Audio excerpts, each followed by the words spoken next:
শিশু ধর্ষণের মামলার বিচার করার জন্য বিশেষ ট্রাইব্যুনাল স্থাপনের বিধান রাখা হয়েছে। অলরেডি আমি দুইটা সাংবাদিক সম্মেলনে বলেছিলাম বিচারের এবং তদন্তের সময় কমিয়ে দেওয়া হচ্ছে।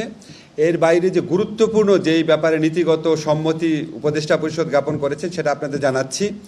একটা হচ্ছে শুধু শিশু মামলার আলাদাভাবে বিচার করার জন্য, শিশু মামলার বিচার করার জন্য বিশেষ ট্রাইব্যুনাল স্থাপনের বিধান রাখা হয়েছে।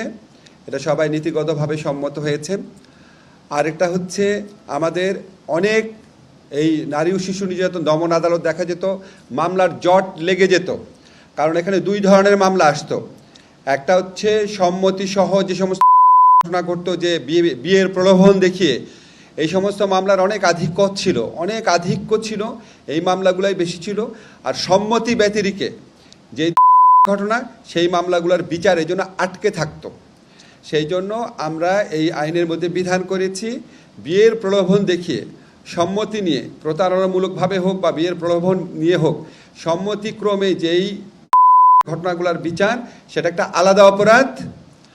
আর হচ্ছে সম্মতি ব্যতিরেকে মাগুরার ক্ষেত্রে, বরগুনার ক্ষেত্রে যেই ঘটনাগুলো ঘটেছে, ঘটনাগুলার আলাদা একটা অপরাধ হিসাবে এখানে আইডেন্টিফাইড হয়েছে। এবং দ্বিতীয় শ্রেণীর যে অপরাধ বললাম সম্মতি ব্যতিরেকে, যে সেটার ক্ষেত্রে বিচার এবং তদন্তের সময় কমানো হয়েছে। আমরা এটার উপর সর্বোচ্চ গুরুত্ব দিচ্ছি। এছাড়া আমরা ধর্ষণের মামলার ক্ষেত্রে কিছু ডেফিনেশন এনেছি। মামলার ডেফিনেশন পরিবর্তন করে শুধু পুরুষ কর্তৃক না, যে কোনো ব্যক্তি কর্তৃককে শাস্তিযোগ্য করা হচ্ছে। এছাড়া সংজ্ঞাটাকে ওয়াইড করা হয়েছে, এর মধ্যে ইনক্লুড করা হয়েছে। যে কোনো, আমি খুব বিশদ বর্ণনা যাচ্ছি না আপনাদেরকে, শুধু বলতে চাচ্ছি বিএনডব্লিউএল এর মামলাতে যে ডেফিনেশনটা ছিল সেটার অনেকাংশ এখানে আনা হয়েছে। শুধুমাত্র প্রকৃত মানে পেনিট্রেশন না, যদি অন্য কোনো বস্তু ব্যবহার করা হয় বা আপনার বা যে কোনোভাবে যদি করা হয় সেটাও আমরা শাস্তির আওতায় আনছি।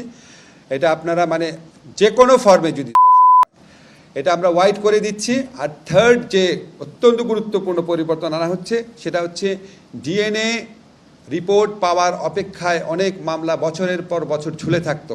তো আমরা এই আইনে বিধান করেছি ডিএনএর রিপোর্ট ছাড়াই আদালত যদি মনে করে মেডিকেল সার্টিফিকেট এবং পারিপার্শ্বিক সাক্ষ্যের ভিত্তিতে বিচার সম্ভব, তাহলে আদালত ডিএনএ সার্টিফিকেট ছাড়াই মামলা দ্রুত বিচার করার জন্য মেডিকেল সার্টিফিকেট এবং পারিপার্শ্বিক সাক্ষ্যের ভিত্তিতে বিচার করবে।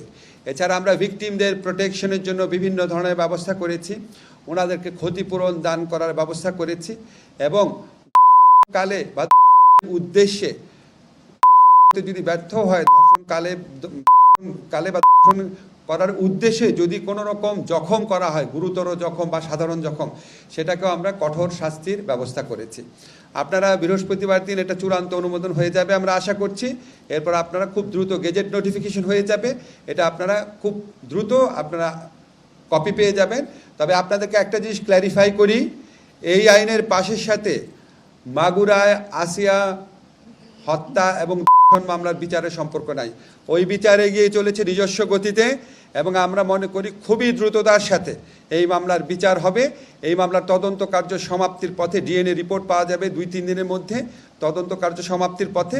আমরা আশা করছি আগামী কয়েকদিনের মধ্যে এই মামলার বিচার শুরু হয়ে যাবে এবং খুব দ্রুত নিষ্পত্তি হয়ে যাবে, যেহেতু অকাট্য অনেক প্রমাণ রয়েছে।